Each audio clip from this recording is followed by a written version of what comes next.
What's up, everybody? We're the Ortiz brothers, also known as the Worldwide Twins. My name is Joshua Ortiz, And I'm Gabriel Ortiz. and today we're going to be getting into how to figure out the value of a house and what rules you need to abide by when you're comping a property. And we're also going to get into how to figure out the offer for a property after you comped it. So if that's something you're interested in, stay tuned and we're going to get right into that. All right, everybody. So we're going to get right into it and show you exactly the rules you need to abide by when you are running comparables in the area, also known as comps. So there's going to be a few things that you're going to want to pay attention to when you are comping a property. So the first thing is going to be the bed and bathroom count. And so right now we have a 3-bed, 2-bath property, and we're only going to want to compare it to other 3-bed, 2-bath properties in that same subdivision. We don't want to compare it to a 2-1 or a 2-2 because the value is going to be different in those properties. And we also don't want to compare it to a 4-2 or a 5-3 because, those are extras as well that this property doesn't have. So in this instant, we only want to be looking at 3 beds, 2 baths, and we want to stick in that same subdivision for right now. We only want to deviate from that subdivision if there's no other comps in that area. And you can use the next subdivision over if there isn't a big price jump. But let's go ahead and get right back into it. So 3 beds, 2 baths in that area, only compare it to those. Don't compare 2-1s like I said. And the next thing you have is the square footage. So the square footage is 1,500 square feet. And with the square feet, you're going to want to go 200 or 300 square feet up and 200 or 300 square feet down when you're running the comps. So anything from 1,200 to 1,800 square feet, you can use those comps as long as they are in that square footage range. If it's 2,000 square feet or 2,200 square feet, it's not going to be as comparable because that property is going to have a significant difference in size on the square footage. The lot size can matter. It usually depends in the area, but you're going to also want to use the same lot size as well. Certain lot sizes, they're going to increase the value. Say you have a property on a 10,000 square foot, and that's about a quarter acre, and say you have the same type of property on a full acre. That price point is going to be different because of that lot size. So if possible, you're going to want to use something in the same lot size as well, and not something, that's 4 times the lot size square footage or 4 times under the square footage. And we also have a 2-car garage and a swimming pool. If possible, you're going to want to have a property that's sold that has a 2-car garage and a swimming pool. If you don't have a swimming pool or a 2-car garage, the thing you can do is the swimming pool, it's typically going to add maybe $5,000 to $10,000 in value. So if you had a property that didn't have a swimming pool, but it had a 2-car garage, it was 1,600 square feet, and it was 3-bed, 2-bath, what you could do on that is just add maybe $5,000 or $10,000 to that comp that you had. And that's pretty much how you're going to get that average of what the properties are selling for in the area. And typically, you're going to want to have anywhere from about 3 to 5 comps at least. So if you don't have 3 to 5 comps, sometimes you're going to have to go further back in time, and sometimes you have to go further out in the area. But one thing you're going to want to do is always go back in time before you start going outside the area. All right. And when you're running the comps, a few things that you're going to be needing to pay attention for is the condition of those properties. So some you may see, properties selling as high as they possibly can and getting that full retail and market value. And you're going to want to use those. Typically, those are going to be in the best condition. So you're going to want to look for those properties so you know exactly, hey, if I fix everything up on this property, what is it going to sell for on the market with the realtor, to a conventional buyer. So you're going to always want to compare those. What is the absolute most I can get for this property? And another thing you're going to want to pay attention for is the cash sales. Sometimes on the MLS, you can activate the cash sales to where it only shows those. And most of the time, those are bought by investors, and they're bought cash because they're in very rough condition and they can't qualify for conventional financing.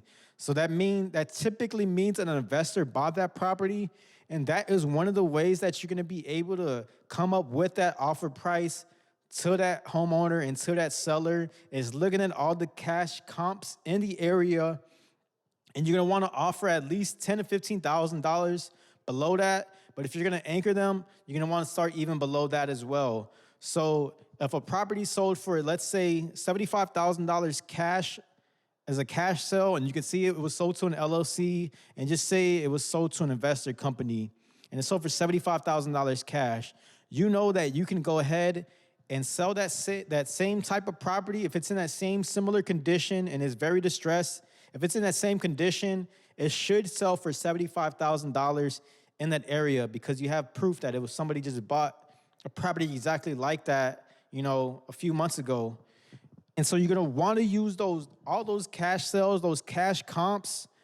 Those, if you can get a few of those as well, those are gonna tell you what you need to be at and the price you need to lock the property up. You need to lock it up below that. So if it's selling for 75,000, hey, if I lock it up at 60,000, I have at least a $10,000 or $15,000 deal if I lock it up at 60,000.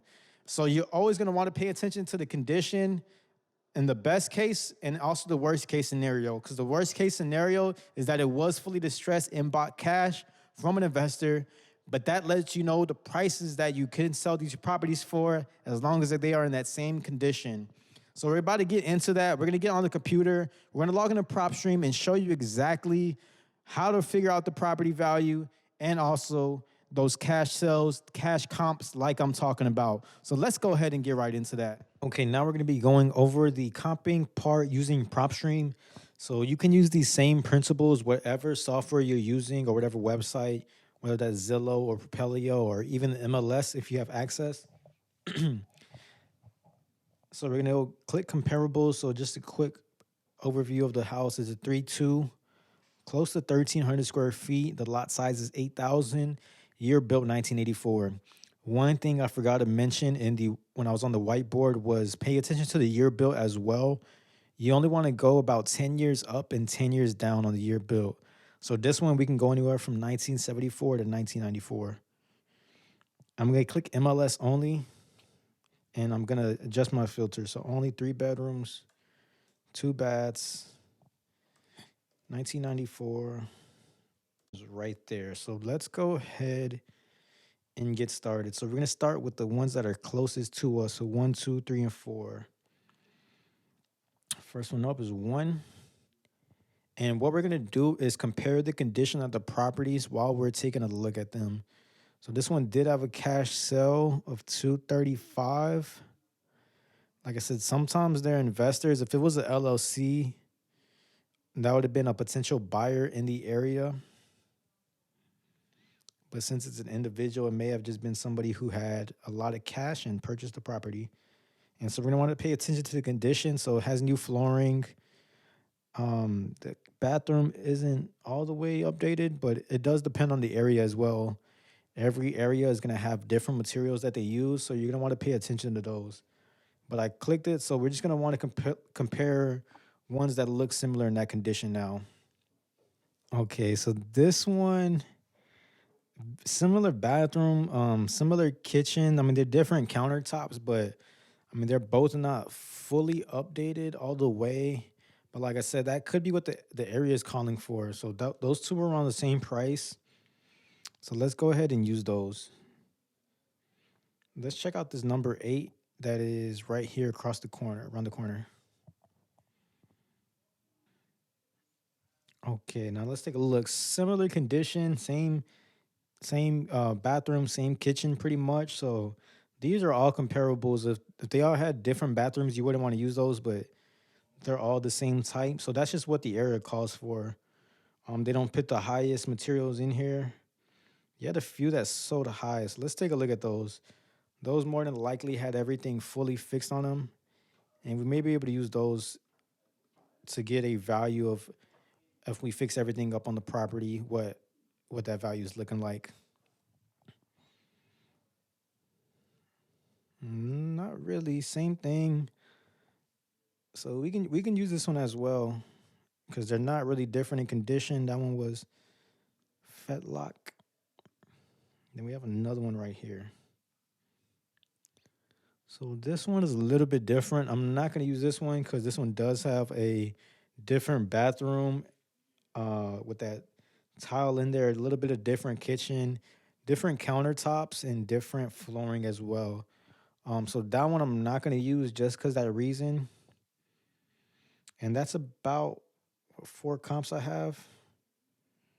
Yes, four comps. So it's giving me a rough average of about 241,000.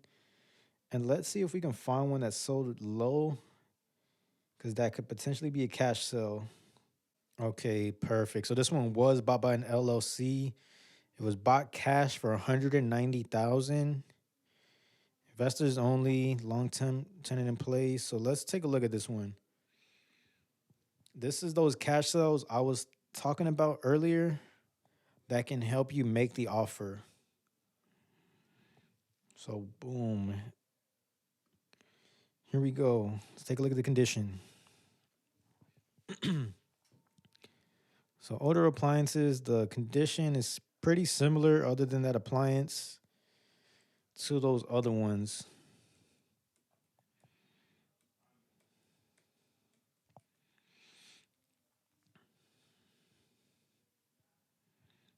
Okay, perfect. So that's actually a good comp to use for a cash sale.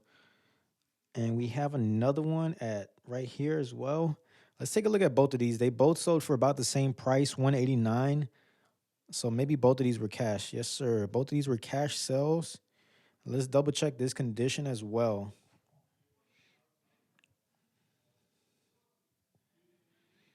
This one's similar condition. Oh, this one looked. Those cabinets are a little rough, but it only really had maybe that updated countertop in the kitchen.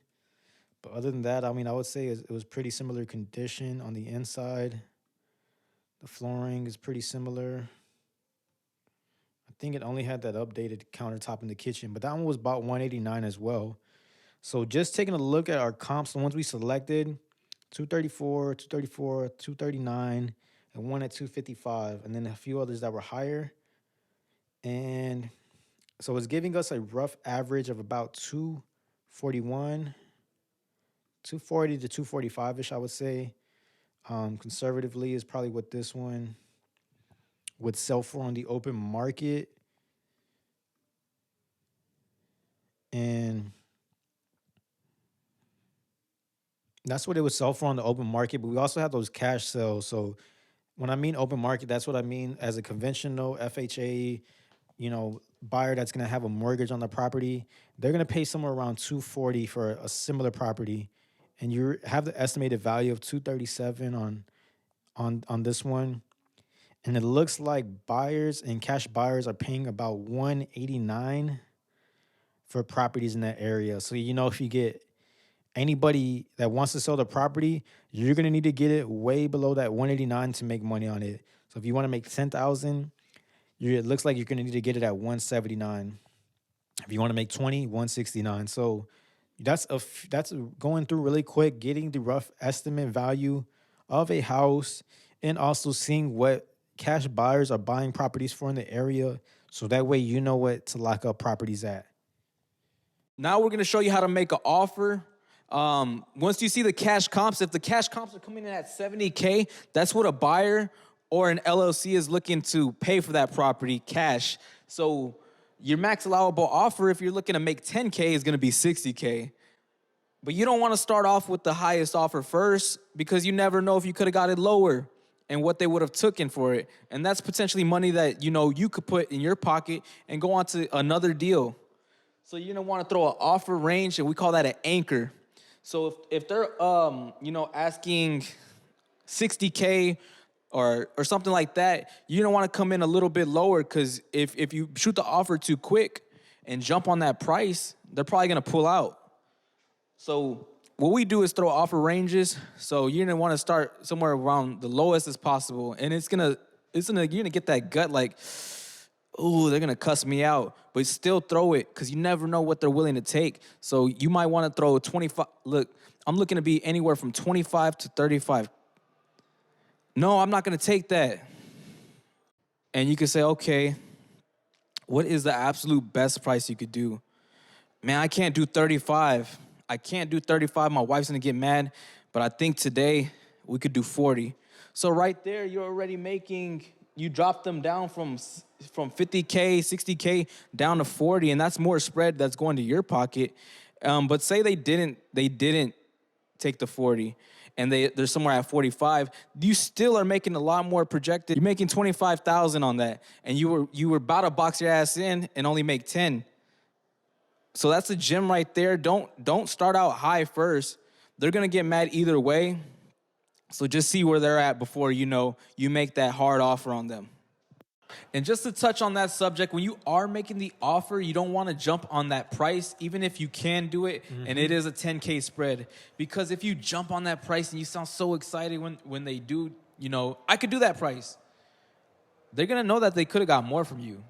And initially what's going to happen is, after you call them back, they're going to start ghosting you, and they're going to start shopping that price around with everybody else that's been calling them. There's 20 other people calling that person, so they're going to shop it to them and say, hey, I got this offer at $75,000.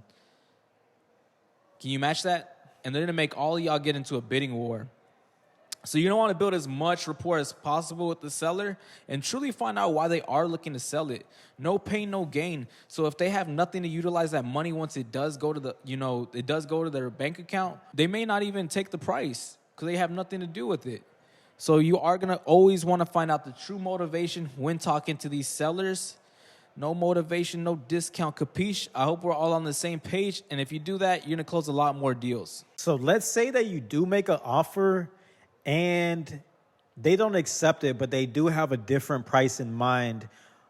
One thing, and let's say that price in mind that they had, you could actually do as well. And you could sell it to a cash buyer for that price, plus your assignment fee. But let's say, your max offer, let's just say, we'll still stick with it, was 60K. And let's say they said they'll take 55K. So you offer them, 25 to 35, but they said, hey, I'll take 55,000. One thing that you're going to want to do is go ahead and let them know. You're going to want to put them on a 1 to 2 minute hold. And you're going to want to say, you're going to want to do this exactly. And you're going to have to find your style eventually, but Gabe, tell me you would take 55,000. If you could do 55, I'll sell. $55,000? $55,000. Can y'all do 55,000? Considering we're covering all the closing costs, you don't have to come out of pocket for any realtor fees, any agent or escrow fees. What's the best price you can do today?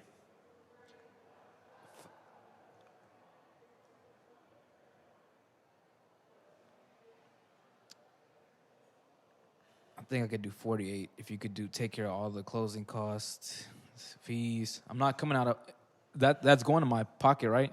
Yes, as long as you don't owe any taxes, any liens, or a mortgage on the property, you will get that full amount. I wasn't looking to sell under 50, but if you could do that, I'll sell for 48. Okay. So if we can go ahead and get the $48,000 approved with the financing department, is that something you're looking to put in writing today? Yeah. How soon can y'all close? Okay. One we can close in a matter of weeks. We can actually move at your pace. We typically close most of our properties within 14 to 21 days. Whenever the title report does come back clear, after that, we're pretty much ready to close. Okay. 48, and I'll sign today. Okay, Gabriel, let me go ahead and can I put you on a brief 1 minute hold so I can go ahead and see if the finance department approves the 48,000? Yeah. Okay, 1 second, Gabriel. Boom, and then you put that shit on mute and let him marinate for about a minute or two. And while you're letting them marinate, you may hear something in the background. They're saying, they may be talking to their wife and saying, "Hey, I can do this 48. He's willing to pay 48,000." and she's, you may hear her feedback or not, but you're going to want to let him marinate for about a minute or two, because you don't want to let the deal sound too sweet. Exactly what Gabe was saying. So you're going to want to act like, you're going to want to act like you have a finance department and it needs to get approved by those people. Because you always want to pit it on somebody else. You don't ever want to pit, hey, I'm offering you this price. And my partner Gabriel, he was looking to be at such and such. Mm-hmm. And that's facts too, because even if you are a one-man show, when you're a one-man show, you're wearing a lot of hats, and they don't have to know that it's you. Mm-hmm. That is the finance manager as well as the acquisitions. Yeah, so that's exactly how you're going to want to make that offer.